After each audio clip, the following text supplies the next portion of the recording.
আসসালামু আলাইকুম রহমতুল্লাহ। এখন আমরা যে অঙ্কটা করতে যাচ্ছি এটা হচ্ছে অষ্টম শ্রেণীর 2.1-এর 2 নম্বর অঙ্ক।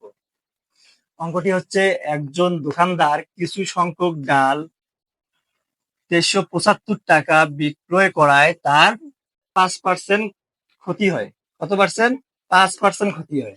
ওই ডাল কত টাকা বিক্রয় করলে 6% লাভ হবে? তাহলে আমরা যদি 375 টাকা যদি বিক্রয় করি তাহলে আমার 5% কি হবে?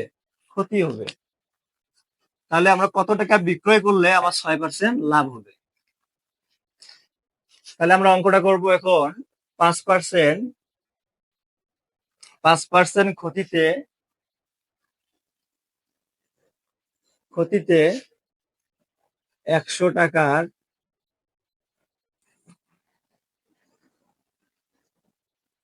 ডালের ক্রয় মূল্য সমান সমান 100 বিয়োগ হলো 5 সমান সমান কত টাকা? 95 টাকা। তাহলে 95 টাকা বিক্রয় করলে আমাদের কি হয়? 5% ক্ষতি হয়।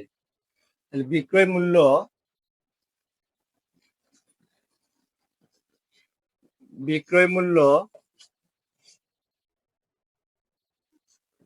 95 টাকা হলে ক্রয় মূল্য সমান সমান 100 টাকা। ক্রয় মূল্য কত টাকা? 100 টাকা। অতএব বিক্রয় মূল্য 1 টাকা হলে ক্রয় মূল্য সমান সমান 100 ভাগ হচ্ছে 95 টাকা। অতএব তাহলে কত টাকা বিক্রয় করছে? 375 টাকা। বিক্রয় মূল্য 375 টাকা হলে ক্রয় মূল্য সমান সমান 100 গুণন 375 ভাগ হচ্ছে 95। তাহলে 95 কি 95, 25 95 এ 375। তাহলে 25 দিয়ে 100 গুণ করলে কত হবে?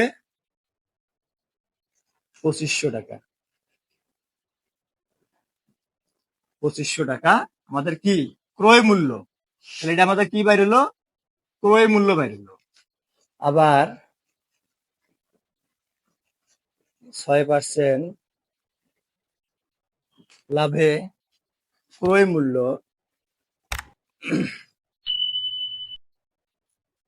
100 টাকা হলে বিক্রয় মূল্য 106 টাকা। কত টাকা?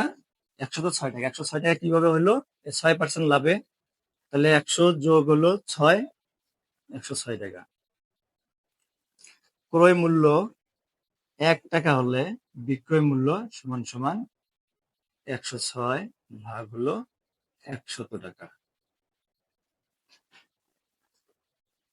অতএব ক্রয় মূল্য কত পাইছি আমরা?